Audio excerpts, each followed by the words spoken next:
How are you doing? This is David W. Williams, also known as Diamond Dave, the founder of the highest paid part-time job in the world options trading program. We're getting ready to roll into Market Mondays for 3/8/2021. When we go ahead and get into it, the reason why we do Market Mondays is because we want to bring a very brief, concise, however, information-packed and insightful analysis of the market for today, maybe how it's going to look for the next week. And we wanted to bring it to you from people that look like the kind of people that are in your local area.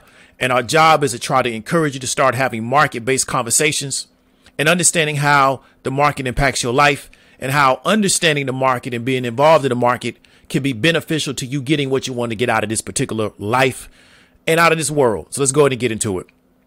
So today's 3/8/2021, and we want to saw that the Dow Jones is up around 0.97, with the NASDAQ being down around 2.41% and the S&P 500 being down around 0.54%.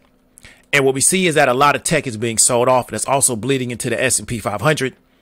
And the narrative around that is that people are leaving tech and moving into stock that will recover as COVID-19 is being beaten back. So many people believing that we're having what we're calling a correction out of tech and into some of the stocks that were being sold off because people thought they were going to be affected by COVID. And we got to understand is that a lot of the larger firms, the larger institutions, their investing, right, is rarely forever. When you're looking at a lot of the big hedge funds, a lot of the big funds that invest, their investing is situational, as opposed to maybe retail where people will say, okay, I'm gonna buy this and I'm gonna hold it for the next 20 years. When you're a manager of a particular fund, you're graded by a return over a lot of times a quarterly, sometimes an annual, sometimes maybe even a biannual basis. So often you can feel that you need to invest in an area that you feel is growing at a higher rate and maybe leave some of the areas that you think are getting ready to get beaten back or maybe going to stagnate. So that may be what we're seeing in the market currently because the NASDAQ has been selling off for going on almost 2 weeks now. So now let's go into jump out. So we're going to talk about companies that performed really well or companies that did not perform really well and try to add some context to them and try to give you a really basic understanding of what's going on. And you could kind of take these back to your local communities and start having conversations about that. So let's look at Zoom. So what we're looking at, and I'm showing you on the screen, is a 5-day of Zoom. OK, so normally we do a 1 day, but I want you to kind of look at this in context. We're seeing a 5-day of Zoom. Zoom started selling off last week after its earnings on Tuesday at around this is starting at 12 o'clock in the afternoon, but it started really selling down at around 413 share price. Right. So what we're seeing is that we've seen since that day a rapid decline of Zoom.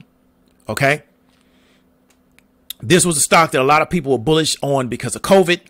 And what we're seeing is that the market really believes that this stock was overvalued.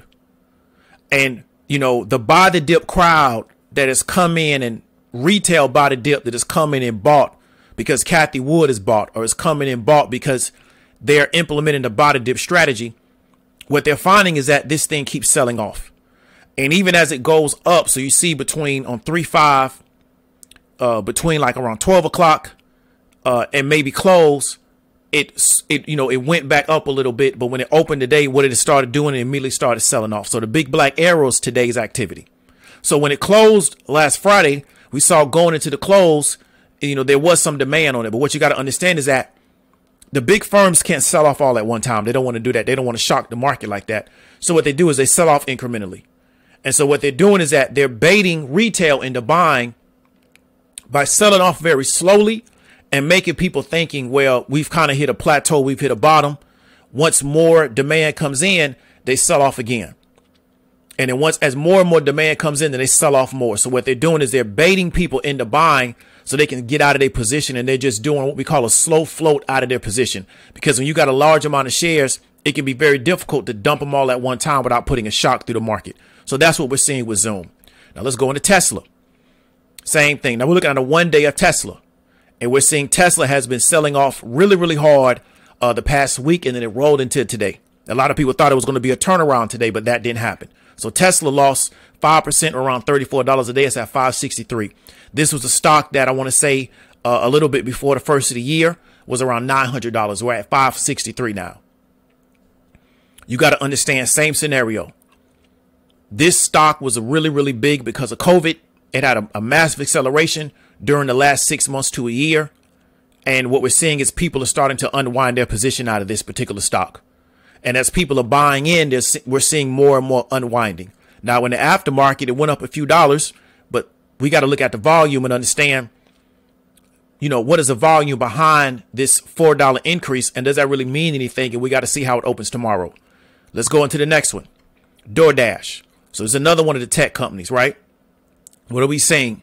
Over the past day, it's been unwinding. It's really been unwinding over the past week. And one of the reasons is that is because they're going into a lockup, I think, starting tomorrow. So tomorrow, based on their performance, which I think had to be over 127 share price. So we see they just made it. A certain amount of people are going to be able to get out of their position in Doordash. OK, this is another stock that supposedly benefited from COVID. With COVID being over, what is the long term forecast for this particular company? If people can start returning to restaurants and eating, what is the long term forecast? So is this really worth, right, $133? At one time, this stock was moving towards 180. OK, and it just IPO'd, I want to say, a few months ago. So people that understand the IPO lockout course that we sell, they was able to take advantage of situations like this because we saw this coming a mile away. Right. These are obvious plays in the market. However, we want to talk about today. We saw a lot of tech selling off because people are starting to unwind their position out of tech, because a lot of people running into tech was because tech was essentially propping the market up post COVID, because people thought a lot of these companies would either benefit from COVID or not be as effective. And now that they're seeing that these other areas are going to start to come back as more states are opening up, I'm hearing reports that a lot of kids are going to be returning to school in April. They're starting to unwind their positions out of these particular shares. However, retail is getting the narrative to just buy the dip. So let's go ahead and get into it. So let's talk about the topic of the day. We try to cover like one main topic and kind of go into it. And what we want to find out to a lot of people is, have you been spoiled by investing in high growth companies? So let me tell you a really quick story so you can kind of understand what I'm talking about. When COVID hit in March, me and a lot of the people in my group, not a lot of the people that was actually involved in being active, which was Mecca Marba, Roz, a few other people, we made a lot of money during COVID. I think Mecca talked about she had her first 1K day. We're not trying to tell her business, but she already spoke about that. So I don't think it'd be an issue about me speaking about it again. And the reason why we were able to do that is because the market was falling so fast as a result of COVID. And we understand how to play the downside of the market. We were able to take advantage of that. So we were pulling back plays 500%, 600%, even 1,000% return. Right. And then you had certain companies like Tesla that was going up. But a lot of the companies like the cruise lines, the airlines, they was going down. I want you to understand that. Therefore, what happened to me is I got spoiled by high returns. OK, I got spoiled because I was used to making plays in the market as a trader and pulling back in 2 or 3 days or maybe a week returns of 600, 700%. The market was literally printing money for me because I knew how to play the downside of the market.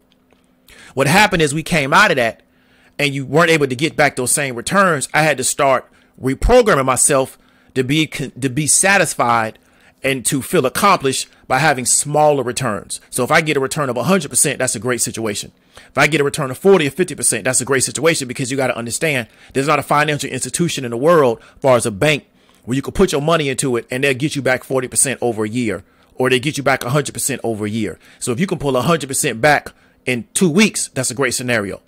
But I had to reprogram myself because I was getting such high returns during this particular time period. It essentially spoiled me. Many of you have been spoiled by investing in a lot of these high growth tech companies during this particular era, during this particular time period, like Tesla, getting back in excess of 200%, maybe even 300% returns. And now that has become your expectation. You understand me? So a lot of people jumped into the market as a result of COVID, and getting back massive returns has become their expectation. If you're investing in like a Vanguard or something of that nature, you'll be lucky to get 10% over the year. So when you're investing in a traditional fund or ETF, right, if you can get 10 to 12% over a year, that's a hell of a year. But what happened now is, because of these high growth companies, many people, their first experience as an investor is getting back these massive returns. And then therefore, when these companies start to deflate, or what people call correct themselves, they can't wrap their head around that this is now going to be the new reality, which means essentially things are going back to normal. So we had this abnormal stage in the market, and now things are starting to go back to normal where, if you can get back 15% over a year, you've had a great year. The expectation of being able to get back 300% or 250% over a year, or maybe even 6 months, is very, very abnormal. So your expectations kind of have to be brought down. However, if you've been spoiled by being in these high growth companies, you're going to look for the next high growth situation that may not exist. And what can happen is you can fall victim to a lot of pump and dump schemes. What you see with a lot of pump and dump schemes, a lot of those pump and dump penny stocks, is you can get a really, really high return in a short amount of time. But the problem is you don't know when to get out. These are not stocks that you hold for a year or 2 years or 3 years. They're stocks that you may hold for 30 days and then get out. And what can happen is we're going to have a sector of the market where they're going to fall for that. That's what you see with these SPACs. They're attracting that same crowd. People that are trying to get these massive returns in a relatively short amount of time because they think that's what the market is. Because why? That's what they grew accustomed to. We look at this situation with Harry and Meghan Markle. The biggest issue with them is that they became accustomed, especially Harry, to a specific lifestyle. Now, the question is, how do I maintain that lifestyle if I'm not in the same environment that I grew up in? And so many people have grown accustomed to certain kind of returns in the market over the short amount of time that they've been in the market. And now their expectation is, well, where else can I go to get the same amount of returns? And the question is, well, is that something that is normal? Or is that something that is abnormal to the market? And should you expect that? Should you expect to get over 100% return in 6 months? Should that be your expectation? Or maybe do you need to bring your expectations down? Because if you're investing in certain type of companies that have been around a very long time, that pay really, really solid dividends, you can't expect to get a 250%, 300%, 400% return in 90 days. Doesn't work that way. And so you want to ask yourself, going into this new era post-COVID, have you been spoiled by investing in these high growth companies? And I'm not saying that you shouldn't have maybe one or two what I call speculative part of your portfolio. And this is not investment advice. It's just my personal opinion. I'm not saying that you can't have some of those things. But I know people where everything they have is in Tesla. And they're trying to convince themselves now that, well, things aren't as bad as they look. Well, they are if you bought in. Right? If you bought in at 650, things might be kind of bad right now. Or if you bought in at 500 and it walked this way up to 900 and now it's selling back down and you didn't sell out and get out of your position because you thought it was going to keep going up. Now, Tesla may rebound and it may not rebound. So if you're long-term Tesla, like I'm never going to sell this stock, I think this is going to be the company of the future, then you don't worry about it. However, if your forecast was a year or 2 years, or you did not have a forecast, what you're going to see is that you're going to start getting nervous about it. Because what you're seeing in Tesla, let's see, can I walk this back real quick? What you're seeing in Tesla, and I don't have the 5-day, you're seeing what we call stop hunting. What do we mean by stop hunting? What we mean is that when a lot of people buy stocks because of electronics, because of technology, what they do is they put a conditional order to execute if the share price hits a certain number. So what they do is they tell the particular brokerage, if this share price gets to a certain number, go ahead and sell the stock because I don't want to just sit on my account all day. And so what happens is the hedge funds and the ETFs, they go in and they using algorithms. They drive the price down. They sell it off. And what they do is they stop loss hunt. They start looking for your stop losses and they trigger them. They get you to sell off. Right. And then they keep going to the next one. And as long as they can continue to generate sales, we got to understand that the market is a transaction machine. As long as transactions continue to generate, the market is being efficient. The perception that the market has to keep going up for it to be efficient is incorrect. The market is a transaction machine. Transactions take place whether people are buying on the way up or whether people are selling on the way down, because there's always two sides to the order. So if people are selling on the way down, somebody's buying. If people are buying on the way up, somebody's selling. The market is a transaction machine.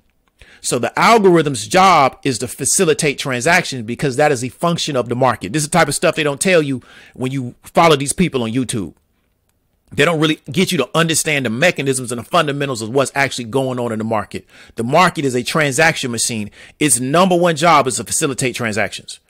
Whether it does it going up or going down, it does what? It facilitates transaction. When things are going sideways and you see low volume, if you see the market moving sideways with low volume, the market is not really working efficiently because it is generating transactions, but it's generating them at a very low volume. What we're seeing now is high volume sell-offs. And then we also saw earlier as high volume buying in. That means the market is working very efficiently. So I want you to understand that these people are using algorithms, are using technology to stop loss hunt, because they're unwinding their position and they want to generate sales. And they know that using algorithms, they can get you to sell your position without you doing it consciously, because of the way technology works and because of conditional orders and the fact that many of you are working with brokerages that are selling your order flow. So they already know where your stop losses are. They have essentially a game plan of where all the stop losses are. They're able to use algorithms to go and seek out those stop losses and generate the sales so they can unwind their position. Right. And then what they can do is they can come back in later and buy back in at the bottom and walk this thing all the way back up, because they understand your game plan, but you don't really understand their game plan. So that's going to be Market Monday for 3/8/2021. Hope that you got value from it. If you know somebody else who can get value from it, share it out. Subscribe to the channel. I need the subs. I'm trying to get to the 2K. If you know somebody that can get value from it, tell them to subscribe to the sub so I can get to 2K. Trying to get some more watch hours. This is David W. Williams, also known as Diamond Dave, and I'll talk to you later.